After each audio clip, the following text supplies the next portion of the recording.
इसे विकिपीडिया ने प्रकाशित किया है। सिया के राम स्टार प्लस पर एक भारतीय टीवी सीरीज है जो निखिल सिन्हा द्वारा ट्रायंगल फिल्म कंपनी के बैनर तले निर्मित की गई है। ये शो रामायण सीता के दृष्टिकोण से राम और देवी सीता की कहानी को प्रस्तुत करता है। इस शो में मदिराक्षी मुंडले और आशीष शर्मा क्रमशः देवी सीता और भगवान राम की भूमिका में हैं और कार्तिक जयराम रावण के रूप में। 16 नवंबर 2015 को इसका प्रीमियर हुआ और 4 नवंबर 2016 को समाप्त हुआ। संक्षेप में कथा। मुख्य कथानक हिंदू महाकाव्य रामायण से लिया गया है, जिसे ऋषि वाल्मीकि ने लिखा था और सीता के परिप्रेक्ष्य में कहानी का अनुसरण किया जाता है। बालकांड। जनक मिथिला के निसंतान राजा हैं, जबकि मिथिला में 12 वर्षों तक सूखा पड़ा है। कहीं और राम और उनके भाई गुरु वशिष्ठ के संरक्षण में हैं। जनक एक सुनहरा हल बनाते हैं और हल जोतते हुए एक बच्ची का पता चलता है। बच्चे के रोने वर्षा होती है। जनक ये पता लगाना चाहते हैं कि बच्ची का परिवार है या नहीं। वह शिव धनुष को उठाने वाले बच्ची को देखकर चौंक जाते हैं। ऋषि याज्ञवल्क्य सुझाव देते हैं कि जनक बच्ची का पालन करे और इसलिए वह सीता नाम रखते हैं। ये दिखाया गया है कि 8 वर्षों के बाद सीता और उनकी बहनें देवी दुर्गा की भूमिका निभा रही हैं, जिन्होंने एक राक्षस को नष्ट कर दिया। इसके तुरंत बाद सीता को गौतम महर्षि के बारे में पता चलता है और वह शाप जो उन्होंने अपनी पत्नी अहिल्या को दिया। इस बीच राजा दशरथ अपने पुत्रों को देखने के लिए गुरु वशिष्ठ के आश्रम की यात्रा कर रहे हैं और राम से प्रेरित हो जाते हैं। राम राज्य में आता है और अपनी मां से मिलते हैं। इस बीच उसे पता चलता है कि उनकी एक बड़ी बहन है जिसका नाम शांता है। बाद में ये दिखाया गया है कि राम और सीता दोनों बड़े हो गए हैं। अयोध्या में राजा दशरथ अपने पुत्रों के कल्याण और उनके राज्य के लिए अश्वमेध यज्ञ का संचालन करते हैं। मिथिला की ओर यात्रा करते समय सीता ने औपचारिक घोड़े को रोकने और उसके आराम कराने का साहस किया। वापस आने के बाद राम घोड़े को मारने के लिए नहीं बल्कि अपने जीवन को छोड़ने के लिए कहते हैं। गुरु विश्वामित्र राम और लक्ष्मण को अयोध्या से राक्षस रानी ताड़का का विनाश करने के लिए ले जाते हैं। सीता और उनकी बहनें गुरु विश्वामित्र को देखने के लिए कुशध्वजा के साथ यात्रा करती हैं। वे लक्ष्मण को कुछ खाने को देते हैं। जल्द ही ताड़का और उनके बेटे सुबाहु को राम और लक्ष्मण ने मार दिया। गुरु विश्वामित्र उनसे कहते हैं कि वह दोनों को मिथिला ले जाना चाहते हैं और शिव धनुष का आशीर्वाद चाहते हैं। मिथिला की यात्रा के दौरान वह ऋषि गौतम और अहिल्या के आश्रम को देखते हैं और उनके शाप को ठीक करते हैं। गौतम ऋषि राम से उनकी महानता जताते हैं। इसी बीच सीता को उनके जन्म के बारे में पता चलता है। सीता राम को बिना देखे उससे प्यार कर बैठती है। राम मिथिला आते हैं और वे पहली बार पार्वती मंदिर में मिलते हैं। इसके तुरंत बाद सीता के स्वयंवर की घोषणा की जाती है। लंका नरेश रावण के दादा और मंत्री माल्यवान राज्य की महानता देखने के लिए मिथिला की यात्रा करते हैं और सीता से बहस करते हैं। तब वह रावण को सूचना देता है कि ताड़का मारा गया है। स्वयंवर में राम के अलावा कोई भी शिव धनुष नहीं उठा सका। राम का विवाह सीता के साथ तय हुआ। दूसरी ओर रावण गुस्से में है कि वह शिव धनुष को उठाने में असमर्थ था और जनक ने उसका अपमान किया है, इसलिए उसने राजा से बदला लेने की कसम खाई। बाद में रावण को पता चलता है कि वह एक महिला की वजह से मर जाएगा। रावण उस दिन को याद करता है जब उसने एक पवित्र महिला वेदवती पर खुद को बल देने की कोशिश की थी। उसने तब उसे शाप दिया था कि उसकी मृत्यु का कारण एक महिला होगी। ये याद करते हुए रावण यम के निवास स्थान यमलोक जाता है, इस आशा में कि यदि वह यम को अपने अंगूठे के नीचे रखता है तो वह मृत्यु को समाप्त कर सकता है। हालांकि मृत्यु देवी प्रकट होती है और उनके और रावण के बीच एक भयानक लड़ाई होती है। रावण जल्द ही प्रबल हो जाता है। राम और सीता का विवाह राम के भाइयों और सीता की बहनों के साथ होता है। इस बीच लंका में मंदोदरी रावण की मृत्यु के बारे में चिंतित हो जाती है और एक विष्णु भक्त से मदद लेने का फैसला करती है। मिथिला ने सीता और उनकी बहनों को विदाई दी। अयोध्या कांड। मंदोदरी अपने पिता मायासुर से कहती है कि रावण का जीवन खतरे में है, लेकिन उसने मदद करने से इनकार कर दिया। श्रृंखला के अनुसार वह अपने माता पिता की इच्छा के खिलाफ रावण के साथ चली गई थी। उसकी मां हालांकि उसे अमृत प्राप्त करने में मार्गदर्शन करती है। मंदोदरी अमृत को पाने के लिए चंद्रलोक जाती है। विभीषण ने मंदोदरी को चेतावनी दी कि रावण को उसकी अमरता के बारे में पता नहीं लगाना चाहिए। मंदोदरी रावण को अमर बनाने की अपनी योजना में एक हद तक सफल होती है। अन्यत्र राम, लक्ष्मण, भरत और शत्रुघ्न अपने वर के साथ अयोध्या पहुंचते हैं। कौशल्या, कैकेयी और सुमित्रा उनका स्वागत करते हैं। अघोरी मंथरा के भविष्य की भविष्यवाणी करता है और उसे बताता है कि उसे महल से बाहर निकाल दिया जाएगा। रावण देवताओं को चुनौती देता है कि वे उसे दुनिया पर विजय प्राप्त करने से रोकें। रावण के शत्रु के रूप में रावण का शत्रु विद्युज्जीवा से विवाह करने के लिए रावण ने शूर्पणखा का सामना किया। इस बीच भरत और शत्रुघ्न अपने दादा अश्वपति से मिलने के लिए रवाना हुए। दशरथ ने राम को सिंहासन का उत्तराधिकारी घोषित किया। कौशल्या, सुमित्रा और लक्ष्मण ये जानने के लिए उत्सुक हैं कि राम को अयोध्या के राजा का ताज पहनाया जाएगा।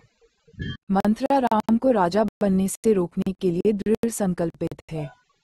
वह कैकेयी को दशरथ के अश्वपति के वचन के बारे में याद दिलाती है और बताती है कि दशरथ उसके खिलाफ साजिश कर रहे हैं।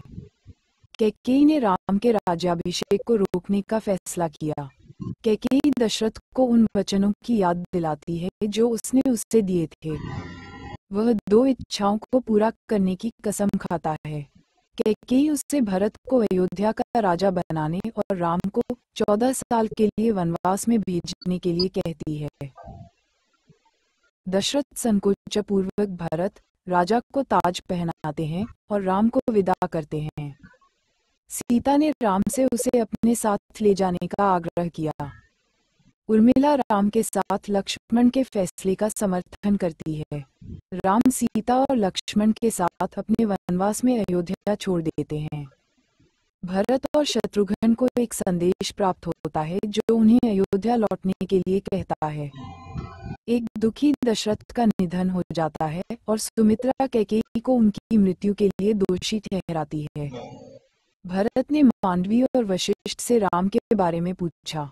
जब उससे कैकेयी के कुकर्म के बारे में पता चलता है तो वह उन्हें दशरथ की मौत के लिए दोषी ठहराते हैं।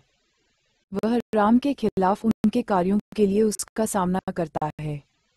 भरत ने अयोध्या का राजा बनने से इनकार कर दिया। भरत और जनक राम को अयोध्या वापस लाने का फैसला करते हैं। कैकेयी राम के प्रति अपने प्रेम की याद दिलाने के लिए जनक की आभारी है। वह भरत से राम से मिलने के लिए उसे अपने साथ ले जाने का अनुरोध करती है। राम भरत से मिलते हैं और दशरथ की मृत्यु के बारे में जानकर उदास हो जाते हैं। भरत ने राम से अयोध्या लौटने का अनुरोध किया, लेकिन उन्होंने मना कर दिया। वह जनक से कहते हैं कि वह नहीं लौटेगी क्योंकि वह पिता दशरथ से किए गए वचन को पूरा करना चाहता है। भरत ने राम से उनकी चप्पलें मांगी। भरत ने राम की चप्पलों को सिंहासन पर बिठाया। उन्होंने वशिष्ठ से माफी मांगते हुए कहा कि वह राम का स्थान नहीं ले सकते। शत्रुघ्न ने तप करने के अपने निर्णय के लिए भरत का सामना किया। भरत ने कौशल्या को आश्वासन दिया कि वह अयोध्या के पास रहेंगे। वह शत्रुघ्न से अयोध्या की देखभाल के लिए राम को अपना वादा निभाने में मदद करने के लिए कहता है। लक्ष्मण राम और सीता से कहते हैं कि देवी निद्रा देवी ने उन्हें जागृत रहने का वरदान दिया है ताकि वह उनकी सेवा कर सकें। लक्ष्मण के अनुरोध पर निद्रा देवी उर्मिला को अपनी नींद का हिस्सा देती है जब तक वह अयोध्या वापस नहीं लौट जाती। अरण्यक कांड। राम ने ऋषियों और लोगों को राक्षसों से रक्षा करने की अपनी इच्छा के बारे में सीता को बताया। वे अपने वनवास के 10 साल पूरे करते हैं। सुग्रीव रूमा के बारे में हनुमान कहता है। हनुमान ने रूमा को बताया कि सुग्रीव उससे प्यार करता है और उससे शादी करना चाहता है। बाली ने सुग्रीव से रूमा से शादी करने का फैसला किया। रावण ने दंडकारण्य का नियंत्रण लेने के लिए खार और दुशान को भेजने का फैसला किया। सुपंखा रावण से उसे दंडकारण्य जाने देने का आग्रह करती है। मलयावन ने मेघनाद के साथ किष्किंधा को संभालने की अपनी योजना साझा की। दंडभी बाली और सुग्रीव को मारने की योजना के साथ आता है। दंडभी भैंस के रूप में भेष धरकर बाली से युद्ध करता है। बाली ने दुंदुभी को मार दिया। ऋषि मतंग बाली का ध्यान भंग करने के लिए शाप देते हैं। राम रावण के सैनिकों को मारते हैं और पंचवटी के निवासियों को बचाते हैं। सुरपंखा को राम से प्रेम हो जाता है। मायावी बाली को ऋषमुख पर्वत पर ले जाने का फैसला करती है। बाली मायावी का एक गुफा में पीछा करता है और सुग्रीव को वापस लौटने तक बाहर इंतजार करने के लिए कहता है। हालांकि बाली की चीख सुनकर सुग्रीव चौंक जाता है। वह गुफा के मुंह को एक बड़े पत्थर से बंद कर देता है क्योंकि वह मानता है कि माया द्वारा बाली को मार दिया गया था। सुग्रीव तारा को अंगद को किष्किंधा का राजा बनाने का सुझाव देते हैं। शूर्पणखा राम से उससे शादी करने का आग्रह करती है, लेकिन वह उसे बताते हैं कि वह पहले से ही शादीशुदा है। शूर्पणखा ने खुद को सीता से बेहतर साबित करने की योजना बनाई। जब शूर्पणखा सीता की तरह कपड़े पहनकर आती है तो राम चिढ़ जाते हैं। वह सीता पर हमला करती है। लक्ष्मण ने शूर्पणखा की नाक काट दी। सुपंखा ने खार से राम, सीता और लक्ष्मण को मारने के लिए कहा। खार अपने असुरों के साथ राम पर हमला करता है। राम अपनी शक्तियों का उपयोग करके खर और दूषण का वध करते हैं। शूर्पणखा लंका पहुंचती है, सभी को हमले के बारे में बताती है। शूर्पणखा ने रावण से राम द्वारा उसके अपमान का बदला लेने के लिए कहा। रावण उनके कर्मों के लिए राम को दंड देने का फैसला करता है। सुग्रीव का राज्याभिषेक समारोह शुरू होता है। हनुमान ने किष्किंधा के राजा के रूप में सुग्रीव को ताज पहनाया। उग्र बाली किष्किंधा लौटता है और सुग्रीव को गुफा में बंद करने के लिए हमला करता है। हनुमान ने सुग्रीव को बाली से बचाया। रावण को राम के बारे में जानकारी मिलती है और उसे पता चलता है कि सीता राम की कमजोरी है। उन्हें सीता के स्वयंवर और जनक से बदला लेने की शपथ पर हुई घटना भी याद है। रावण सीता का अपहरण करने का फैसला करता है। रावण मारीच को शूर्पणखा के अपमान के बारे में बताता है और उसके अपमान का बदला लेने के लिए उसकी मदद मांगता है। हनुमान सुग्रीव को ऋषमुख पर्वत पर ले जाते हैं। मारीच राम को सीता से विचलित करने के लिए खुद को एक घायल स्वर्ण मृग के रूप में प्रकट करता है और उन्हें दूर जंगल में ले जाता है। सीता घायल सुनहरे हिरण को देखती हैं और राम से कहती हैं कि वह इसका इलाज करना चाहती हैं।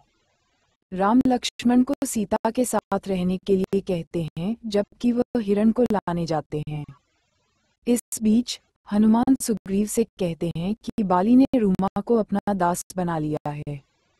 हनुमान सुग्रीव से कहते हैं कि वह बाली को हराने के लिए अन्य राजाओं से मदद लेंगे। हालांकि जब राम सीता और लक्ष्मण को अपनी आवाज में बुलाते हैं तो राम हैरान रह जाते हैं। राम के रोने की आवाज सुनकर सीता चिंतित हो जाती हैं। मारीच ने अपने कुकृत्य के लिए राम से माफी मांगी और मर गया। सीता लक्ष्मण को राम की तलाश के लिए जंगल में जाने का आदेश देती हैं। लक्ष्मण झिझकते हैं और एक शक्तिशाली रेखा लक्ष्मण रेखा खींचते हैं जिससे कोई भी अनैतिक प्राणी सीता की हानि के लिए पार नहीं कर सकता, लेकिन सीता से कहते हैं कि इसे पार न करें अन्यथा शक्ति चली जाएगी। लक्ष्मण निकल पड़े। लक्ष्मण रेखा को पार करने के लिए रावण एक संत के रूप में भटकता है और सीता को छलता है।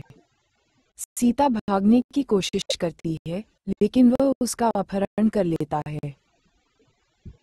लंका जाते समय जटायु सीता को बचाने की कोशिश करता है लेकिन रावण ने उसके दोनों पंख काट दिए। सीता तब अपने गहने जमीन पर फेंकती है, आशा करती है कि राम इसे एक संकेत के रूप में देखेंगे। सीता रावण से उसका वध करने और उसका बदला लेने के लिए कहती है। रावण सीता का अपहरण करता है और उन्हें लंका ले जाता है। लंका में सीता को देखकर शूर्पणखा प्रसन्न होती है। बाद में रावण शूर्पणखा को सीता पर हमला करने से रोकता है। वह उसे सीता को जीवित रखने के लिए कहता है जब तक वह उसके अपमान का बदला नहीं लेता। रावण की मां कैकसी उसे बताती है कि उसे सीता से विवाह करना चाहिए क्योंकि वह उसके साथ बुरा व्यवहार करने की बजाय क्योंकि वह एक शक्तिशाली महिला है। सीता लंका के बगीचे में अपनी जगह पाती है और रावण के प्रस्ताव को ये कहते हुए मना कर देती है कि वह हमेशा राम से प्रेम करने वाली है और उनके साथ कभी भी विश्वासघात नहीं करेगी। वह अपनी मृत्यु तक उसका इंतजार करने का फैसला करती है। इस बीच राम को जटायु पक्षी के अपहरण के बारे में पता चलता है। किष्किंधा कांड। हनुमान राम से मिलते हैं और उनके भक्त बन जाते हैं। वह सुग्रीव की समस्या और उसके भाई बाली द्वारा उसकी पत्नी रूमा के साथ दुर्व्यवहार करने के बारे में बताते हैं। राम बाली को मारने और उसे उसके सभी पापों से मुक्त करने की चुनौती देते हैं। वह सुग्रीव को बाली के साथ द्वंद्व पर जाने का निर्देश देते हैं ताकि वह उस दौरान उसे मार सके। सब कुछ तदनुसार होता है और राम बाली को मारते हैं। बाली अपनी गलतियों पर पछताता है और मर जाता है। सुग्रीव को किष्किंधा के राजा का ताज पहनाया गया। बाली का पुत्र अंगद राम का अनुसरण करने लगता है और वानर सेना में शामिल हो जाता है।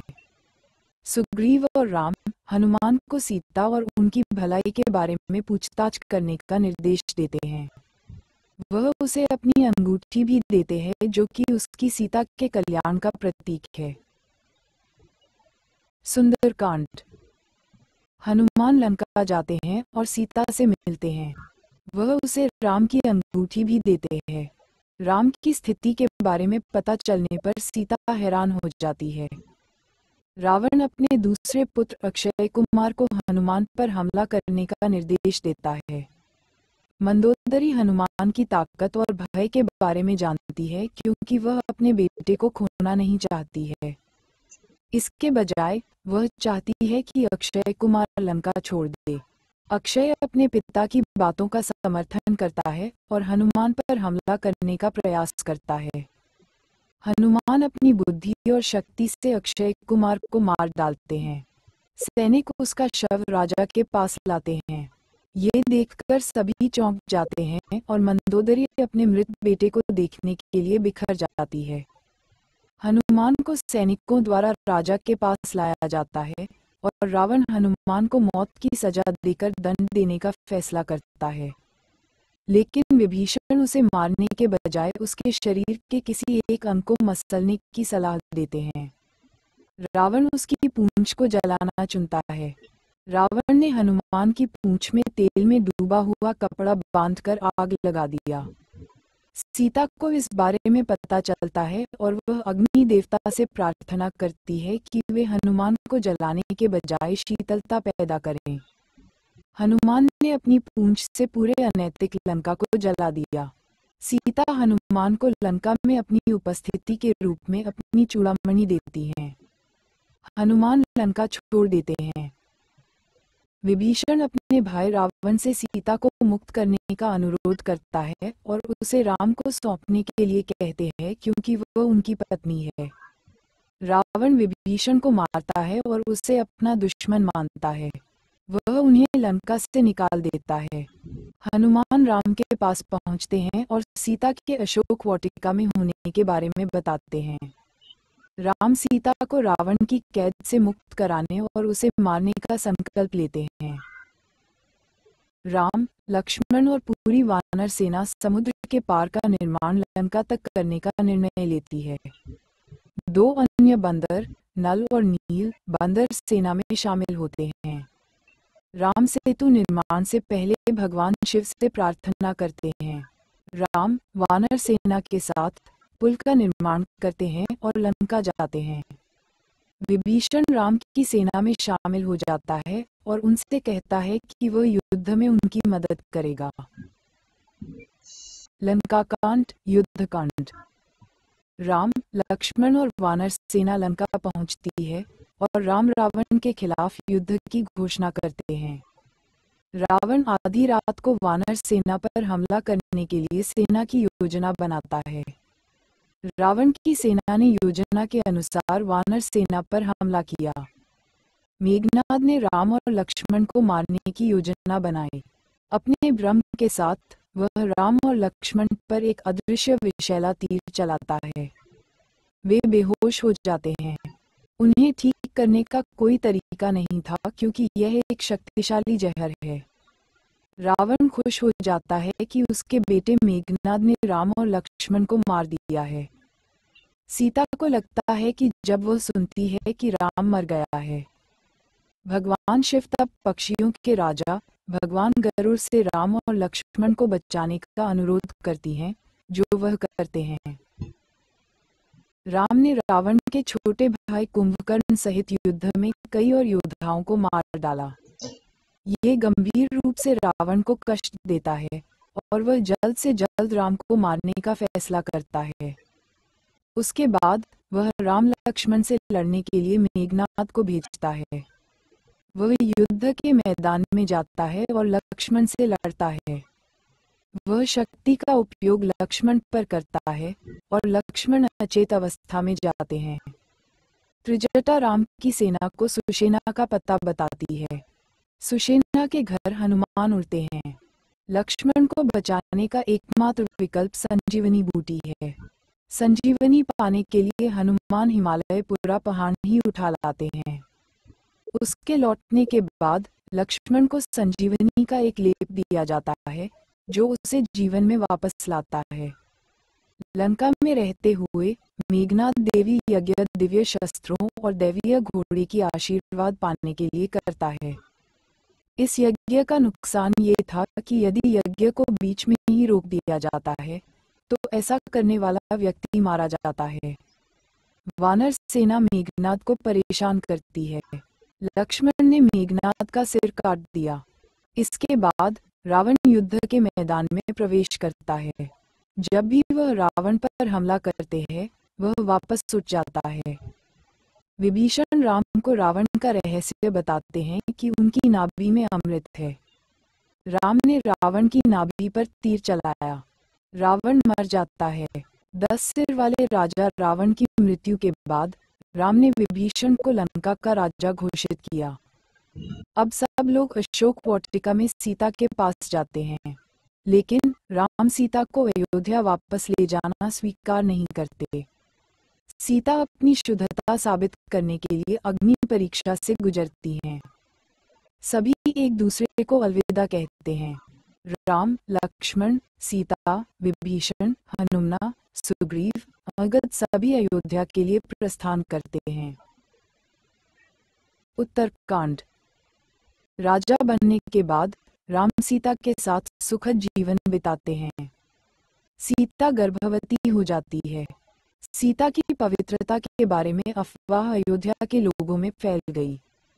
राम अफवाहों के कारण सीता को वन में भेज देते हैं। एक निर्वासित सीता अपनी माँ, देवी भूमि को अपनी सलाह देने और जरूरत के समय में उनकी सहायता करने के लिए बोली लगाती है। सीता की अवांछनीय दुर्दशा के लिए सजा के रूप में एक क्रोधी भूमि अयोध्या और रघु के वंश को नष्ट करने का फैसला करती है।